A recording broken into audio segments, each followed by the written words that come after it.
So Marvel Spider-Man 2 is the latest installment and the sequel to Marvel Spider-Man 1 from Insomniac Games, which follows actually after the Miles Morales game we got when the PS5 first launched. This game obviously set up a lot of stuff. I'm going to go through as much as possible here in this video without being too spoilery. I do want to preface this and warn you guys that the background gameplay I'm going to be using is my post-game gameplay, or like just kind of overworld gameplay from the post game.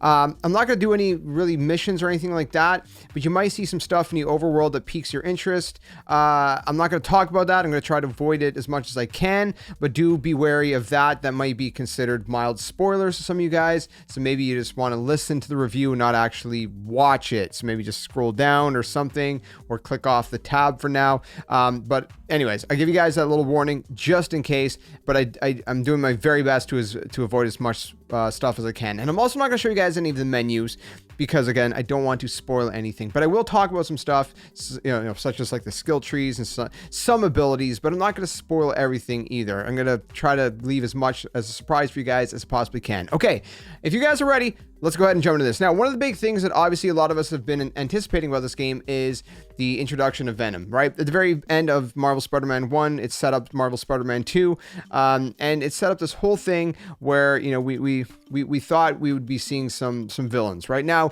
obviously, when they revealed the game, they revealed quite a few different kind of villains that were going to be in the game. Obviously, Kraven also got announced alongside Venom, and the game actually, even as much as they've already announced, the game has many more surprises beyond your wildest imaginations. When I first seen the gameplay reveal, I thought, wow, they're really giving away a lot of the game. They're actually not. It seems like that, but there is a lot going on in this game, and it is absolutely crazy from start to finish. I think the pacing was set up pretty good for the most part. Some people did note that obviously overall there's a lot of cutscenes. A lot of the main story is a lot of cutscenes, but even then, a lot of it is still the gameplay as well. So just keep that in mind. Obviously, it is a cinematic kind of experience as well. So they're gonna have a lot of cutscenes, which I'm glad for. But I didn't feel like I was left lacking at the end of the game. It took me about 12-ish hours, maybe to beat 10 to 12 hours, I think roughly is probably where I'm sitting. And that's in terms of the main story. I played a lot longer than that because I did some side stuff. I spent a few hours doing some side stuff and everything like that. And I'm not even done the game yet. I'm going to try to go for the platinum. And, there's a lot of interesting side stuff in the world. There's some kind of, side sort of story-like, kind of segments, if you will. Just sort of things that are happening around New York that are smaller than the big scale main story stuff, but still worth noting. And then there's a bunch of different things you could do. Obviously in Spider-Man 1, we've seen that there was a bunch of different kind of like side objectives, if you will, right? Different kind of trials and different sort of I guess, I'm not sure really the right word to use for it, but just kind of different objectives to do, right? And you have more of that in this game as well, but different. It's not what you've seen in the first game. Most of it is completely different. There's photo ops you can do. That's probably like the least spoilery thing I can give you guys. And beyond that, there's a lot more that you start to unlock as the story progresses, and you'll understand why. But there's, again, a bunch of side stuff you can do in the game that can really stretch your time. I've seen a lot of people saying that platinum took them about 30 to 32 hours. So keep that in mind as you will. Of course, we do have the photo mode, returning in the game, so you can have fun with that. Hopefully, you guys come up with some really cool photos and different kind of cinematic shots, which I've already been seeing a lot of people do. So that's worth noting very quickly. In terms of your settings, of course, you have a lot of different things. You can turn on or off fall damage. So meaning if you just fall from the sky and land on the ground, you can have fall damage, which you basically die, or you can turn that off if you would like to as well. In terms of course, the video aspect of it, there are different graphic mode. So I was playing in fidelity, which targets 30 frames per second, but offers the highest image quality. But there is actually also performance, which targets 60 frames per second. It includes ray tracing features that are simplified for some use cases. And there's actually a couple different things you can turn on as well. There's VRR, there's 120 hertz mode, different things like that. So you got a lot of options in terms of your visual settings and things like that as well. Now, in terms of everything else going on. The map is definitely bigger. They've already talked about that. I'm not going to spend too much time talking about that, but it's about 33% bigger because you do have a whole other section across the bridge that they've kind of added to the game. And there's also room to add a little bit more, I think, beyond that as well. So there's a lot of different suits. We're not going to be showing you guys any of them in this video, but there are a ton of suits that you can unlock as you progress through the game, and just a lot of different throwbacks from different eras, even different movies, comic books, different things like that.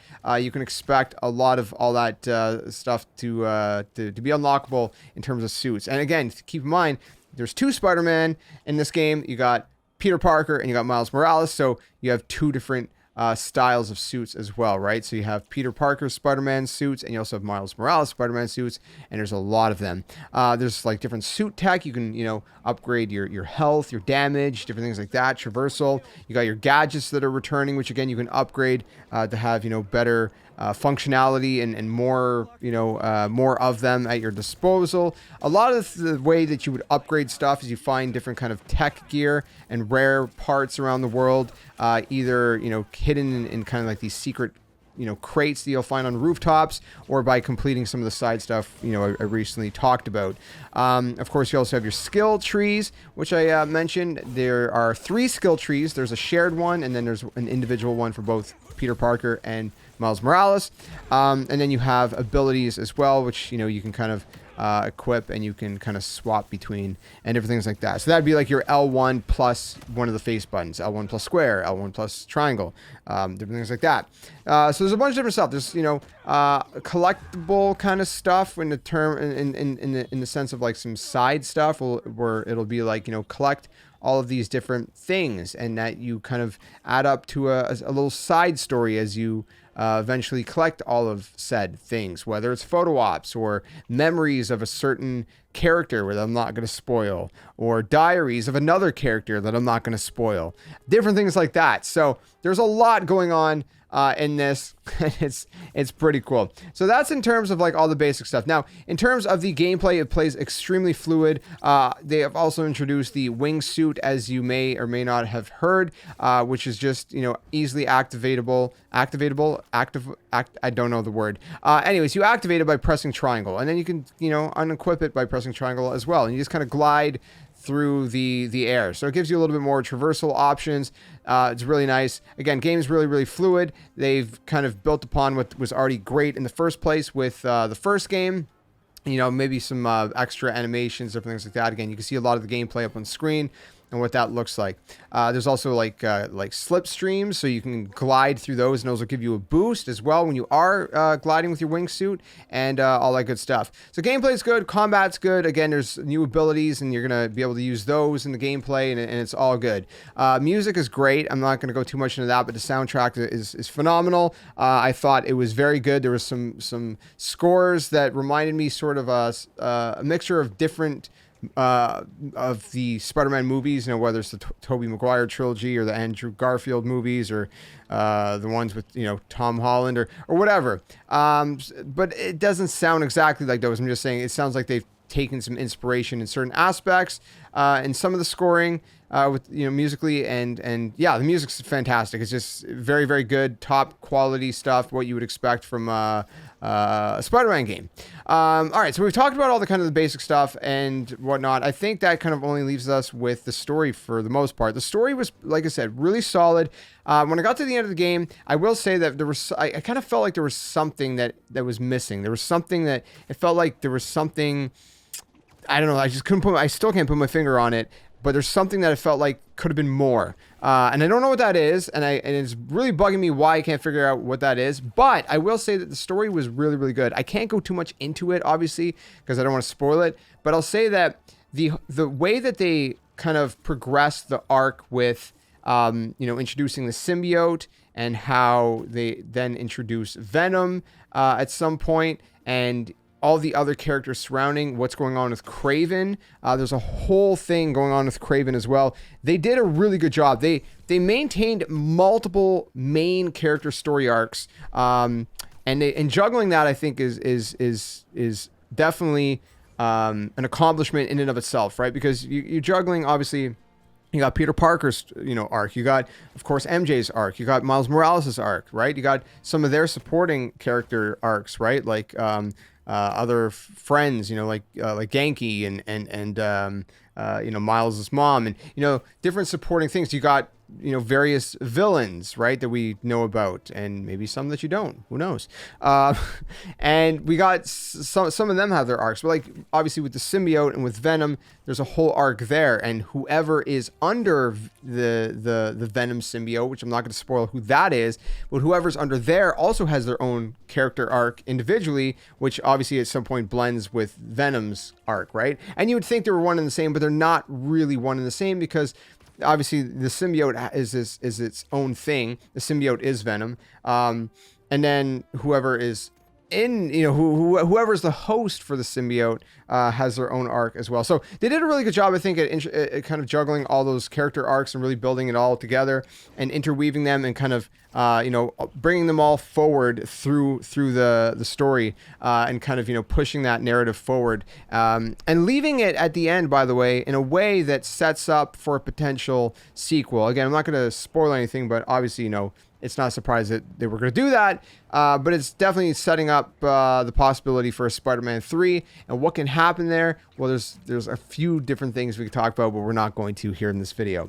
So all in all, I'll say that the way like I said, the story beats were really, really solid. There was a lot of surprises. There was a lot of like wow moments. Like, I can't believe that. A lot of stuff where they took some twists and turns. They took you in certain areas that maybe you didn't expect to go. You expected the story to go one way, and instead they took you a different way. There's a lot of different things like that. I think the story overall, the storytelling was really, really solid stuff. Like I said, for some reason there was something about it that left me wanting more, which is a good thing. But what I mean is, I felt like something was missing, and I can't put my finger on it. But overall, I really enjoyed the story. I think it was really good. And one thing I will say is there was a lot of missions that had to do with just kind of walking around and stuff. But those missions were important because what they did is they introduced more intimate moments, and that really helps build and shape, certain plot lines. Like I said, some of the character arcs and different things like that. So those were really important, but I felt like there was a lot of those compared to the overall length of the game. It's not really a massive complaint. It's just kind of more of a nitpick sort of thing. And again, I didn't really mind it so much because I appreciated what they were doing with it, but just something that I figured I might as well mention.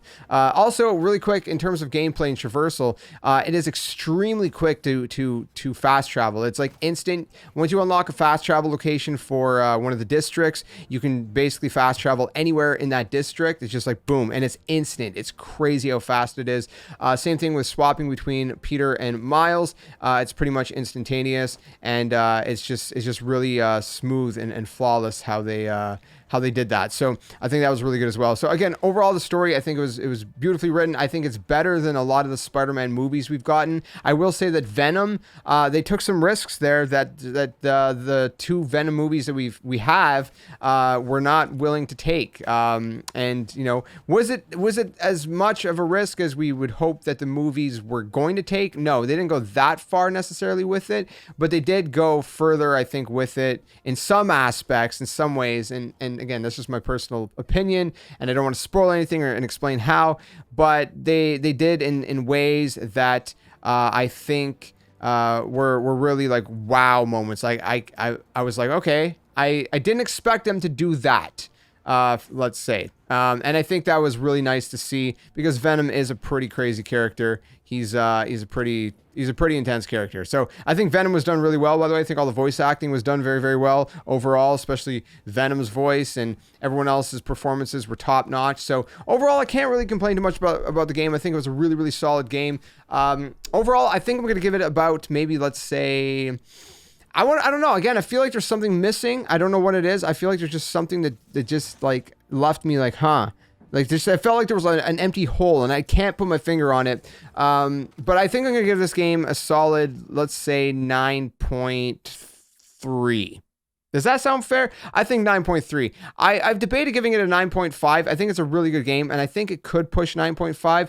And I might be playing it safe, giving it a 9.3. I'll be completely honest with you guys, but I think 9.3 is solid. It's a great game, very, very good. A game of the year contender for sure. I think it beautifully sets up whatever comes next. I think it did a great job at telling all the stories surrounding. I think it did a great job of not really holding back too much, but at the same time, like I said, in some sense, it did feel like something was held back, and I just can't put my finger on what.